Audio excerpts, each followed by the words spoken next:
السلام عليكم ورحمة الله وبركاته. كلانتي wanaagsan khiyaartana daawanaysa idilkiin ba meel kasto aad joogtaan ku soo dhawaada mar kale iyo mid ka mid ah barnaamijyadeena maanta oo isniina taariikhduna ay tahay 25 December sanadka 2023. barnaamijkan waa kii habeennimo waa barnaamijka aynu ku falanqeyno wixii ugu waaweynaa ee caawa ilaa maanta ka dhacay daanta galbeed iyo marinka Gaza iyadoo magaalada Gaza dagaalo culus ay ka dhaceen saacadihii la soo dhaafay. qodobo muhiim ah ayaan barnaamijka idinkugu hayaa. Kataa'ibul Qassam iyo Saraya al-Qudus ayaa war-saxaafadeedyo si wada jira u soo saaray wixii maanta ay baabi'iyeen taangiyo iyo hub ayaanu halkan idinkugu haynaa. sheeko cajiibaan idin hayaa. waxaa soo kale aan barnaamijka idinkugu soo gudbin doonaa wasiirka gaashaandhigga ee dowladda Xuutiyiinta oo isaguna hanjabaad culus diray. fariinta uu diray waxay ahayd nama oga cadowga waxaynu haysano laakiin waxaynu tagi doonaa meelo aanay naga filayn. haddaba muxuu haystaa Xuuti? muxuu ku hanjabayaa? ma wuxuu garaaci karaa dowlado waaweyn? haddaba tafaasiil ku saabsan sheekadaas oo ay Xuuti goordhow sii daayeen ayaan iyana barnaamijka idinkugu hayaa. waxaa soo kale aan barnaamijka idinkugu hayaa warbaahinta Israa'iil oo caawa bilowday inay ciidamadeeda uga digaan weerar culus oo kaga imaanaya dhinaca waqooyiga Xisbullah xaggeeda. kadib waxay sheegeen inay arrintaa ka dhalatay Iiraan oo ka carootay markii diyaaradaha dagaalka Israa'iil galabta ay Suuriya caasimadeeda Dimashq banaankeeda ku dileen la taliye sare oo la shaqaynayay ciidamada ilaalada kacaanka ee waddanka Iiraan. waxaana sidoo kale ninka uu ahaa ninka isku dubaridaha u ah howlaha muqaawamada Suuriya. awlaadda Suuriya ninkii u qaabilsanaa ayay maanta Israa'iil dishay. marka awlaadii oo dhan caawa way kacsan tahay. tafaasiilaan idinkaga hayaa iyo qaybta dambe ee khariidada warka. Safari Remit waxay ka caawinaysaa inaad reerkaaga iyo saaxiibada ku nool dalal dhowr ah aad gaarsiisid wixii aad ugu tala gashay. ilaa iminka wadamada ay xawaalada kugu diri karto waxaa ka mid ah Kenya, Soomaaliya, Uganda, Djibouti, Ethiopia, Sudan, South Sudan, Tanzania iyo Turkey. qiimahana aad ayuu u jaban yahay marka loo eego shirkadaha kale ee ka shaqeeya xawaalada. xawaaladan waa online. kulanti wanaagsan khiyaaray meel kastoo aad joogtaan ku soo dhawaada mar kale barnaamijkeennii habeennimo. qodobada muhiimka way noo soo socdaan. adinkaa yaabi doona caawa waxa aan idiin soo wado wax caadiya maaha. haddaba aan ku horumarno marka hore arrinta Xuutiyiinta waddanka Yemen. haddaba bogga ay leeyihiin kooxda Xuutiyiinta waddanka Yemen ayaa waxaa la soo dhigay warbixin ka hadlaysa digniin uu jeediyay wasiirka gaashaandhigga ee Xuutiyiinta ninka lagu magacaabo General Mohammed Nasir al-Aatifi kaasoo sheegay waxaynu haysanaa hub istaraatiiji ah oo aynu wax walba ku samayn karno leeyahay. waxaana gaari karnaa meel aanay naga filayn cadowga. marka waxaana uu sheegay inaanu annaga waxna xira jirin uu dhahay. layn cas iyo qad cas oo aanan ka gudbi karin iyo ma jirto. meel walba waa tegi karnaa. wasiirka gaashaandhigga ee Xuutiyiinta wuxuu sidoo kale sheegay waxaanu u sheegaynaa Washington, Tel Aviv iyo Londonba inay markaa aysan dhayalsan Yemen. wuxuuna yiri Yemanta maantay ma aha Yemantii shalay. war cadaaday waaye. warkaas waa cadiye. Xuuti wuxuu yiri Yemantii shalay ma aha Yemanta maanta. London, Tel Aviv iyo Washington saddex caasimadood waa tegi doonaa wili. warku waan baxay waa laga yaabaya. waxay leeyihiin cadowgeenu waxuusan filaynaan tusi doonaa. nin walba meeshan waa hanjabaada socota. nin walba dhankiisu waa hanjaba. marka warkaas wuxuu ahaa war goordhow ay sii daayeen Xuutiyiinta oo ay leeyihiin Washington, London, Tel Aviv waa soo ziyaaranaynaa. Yemantii shalay ma aha Yemanta maanta. waa yaab. nimankan maxaa u qarsoon waa la isweydiinaya. haddaba arrintaas qodobkaas halkaasaan kaga gudbaynaa. qodobka kale ee muhiimka ah wuxuu yahay iiraan waxay sheegtay in laga dilay la taliyo sare oo maaragtay la shaqaynayay ilaalada kacaanka waddanka iiraan. ciidanka ilaalada kacaanka waa ciidanka ugu awooda badan iiraan, mar hore idii sheeg. waxaa la yidhi marka dimashq banaankeeda, riif dimashq meel la yidhaahdo, ayaa galabta waxaa weerar ku qaaday diyaarado loo malaynayo inay israa'iiliyiinta lahaayeen sida iiraan ay leedahay. diyaaradahaas halkaa waxay ka geysteen duqayntaas marka iiraan waxay tiri duqayntaas waxaa nooga dhintay mas-uul sare oo la taliyo ahaa. haddaba marka aan idintusoo warbixinta iiraaniyiintu ay soo saareen, ciidanka ilaalada kacaanka iiraan waxay sheegeen israa'iil inay dishay oo ay suuriya ku dishay mas-uul u qaabilsanaa taageerada muqaawamada ama kooxaha wax iska caabinta. mas-uulkii u qaabilsanaa in halkaa lagu dilay. warbixinta way sii socotay, waxay leeyihiin ciidanka ilaalada kacaanka waxay sheegeen in la dilay oo la khaarijiyey la taliyihii ciidankooda, waxaana dilay israa'iil duqayn ay ku samaysay cirka ah meel ku dhow magaalada dimashq. mas-uulkan ayaa waxaa la sheegay inuu ahaa nin ka shaqaynayay isku dubaridka iyo habaynta muqaawamada waddanka suuriya. xaarisu thawri ama ciidanka ilaalada kacaanka iiraan waxa ay wacad ku mareen in israa'iil wixii hawshaa ka dhasha iyadoo ay dusha u ridan doonto, ayna markaa jawaabteeda dembigaasi ay bixin doonto iiraan. waaya iiraan waxay tiri mustashaara la dilay. mustashaar waa la taliye ciidanka ilaalada kacaanka ah oo suuriya joogaa la dilay. shaqadiisu waxay ahayd isku habaynta isku dubaridka muqaawamada halkaa joogta. muqaawamo iyo wax iska caabin gobolka iyo haddaa maqasho awlaadi waayo, waa idiin sheegay. awlaaddaa suuriya way daadsan tahay, ciraaq way joogaan, xuuti waa curudku xigeenkii waa xisbullah, waxa meelaha daadsan waa awlaadeed.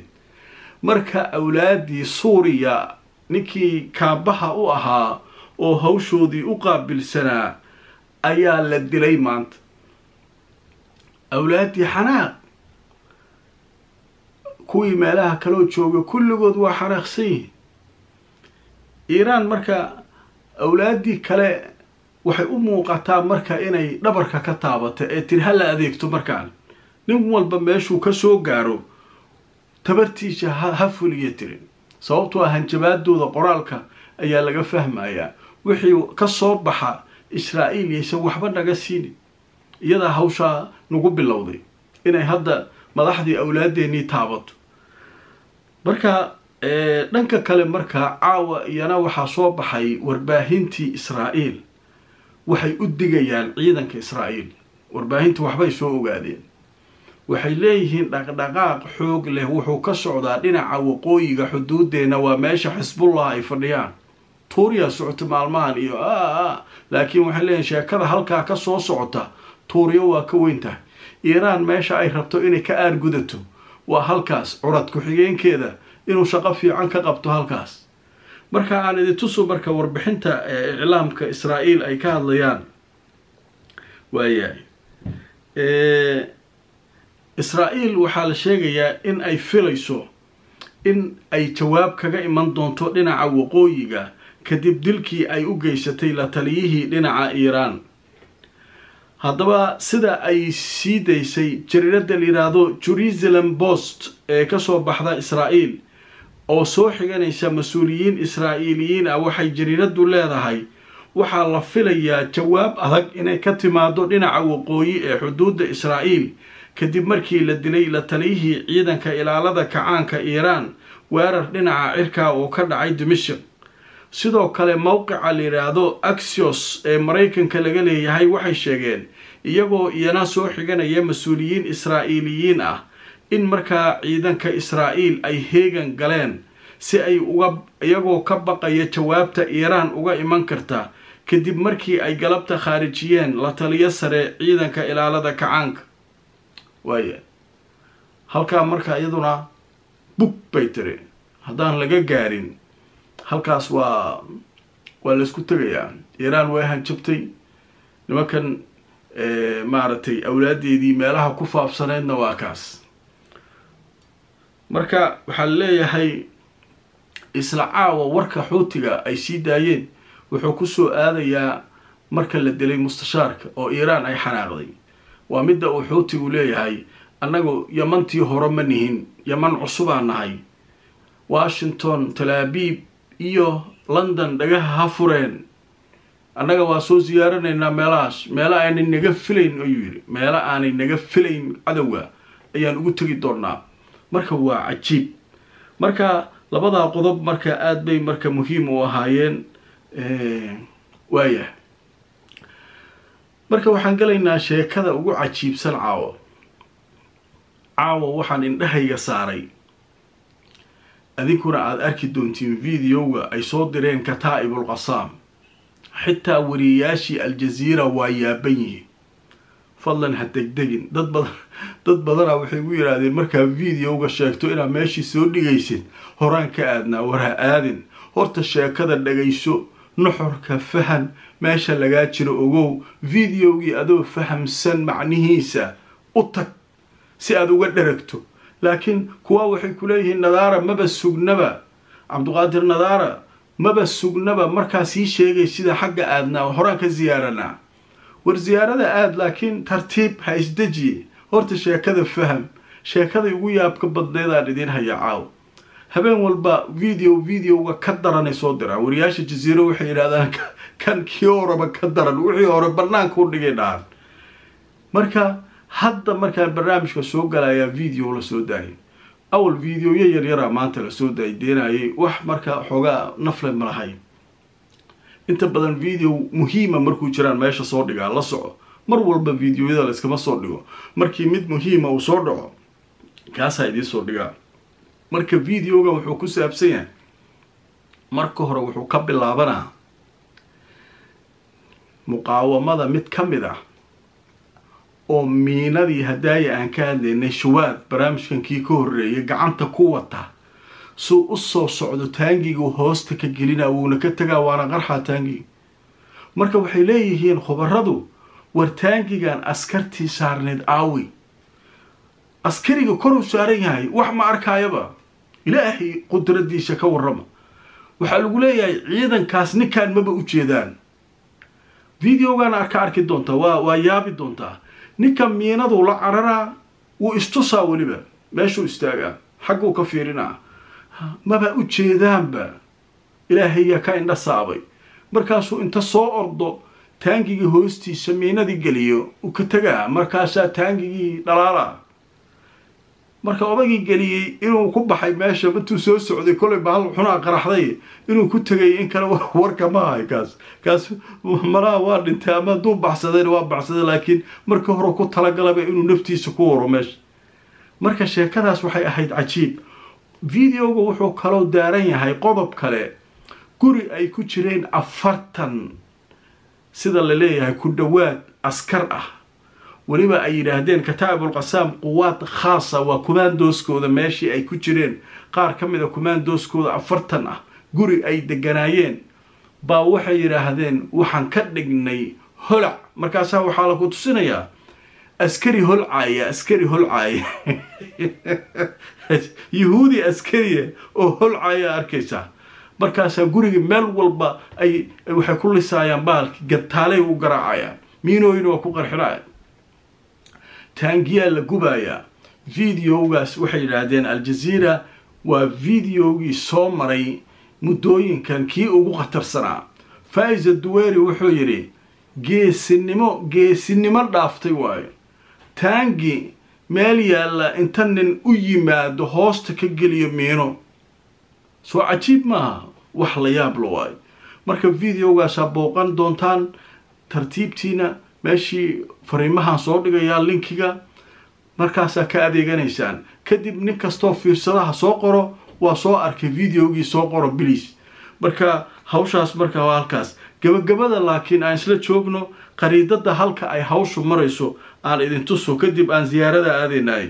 marka qariidada marka Aljazeera marka ugu horeysa waxay ku bilaabaysaa sida arkaysaan maapka magaalada Gaza oo diyaaraduhu ay aad u duqeeyeen galabta ilaa caawa kadib markii si xun maanta loo galay oo la burburiyay marka saa arkaysaan meel walba daba ka baxaya diyaaraduhuna waa dul taagan yihiin waa duqeynayaan dhanka kale meelo badan oo ka tirsan Gaza ayaa waxa ka dhacayada mushkilado sida arkaysaan dhinaca waqooyiga taangiye ku soo galeen juhrudiig deegaanka la leeyahay Nusayraad al-Bridge az-Zahra eriyadaas oo dhan taangiyadooda soo weeraray galabta laakiin Aljazeera waxay leedahay goobaabinay gelisay markiiba halkaas marka lagu dubtay kulligood wixii soo galay juhrudiig ilaa dhulkan iyaguna waa la baabi'iyay oo halka galabta khasaarihii ugu xumaa abidkood mudooyinkan ayaa gaaraa la leeyahay inkastoo tirada saxda ah weli aan la sheegin oo markaa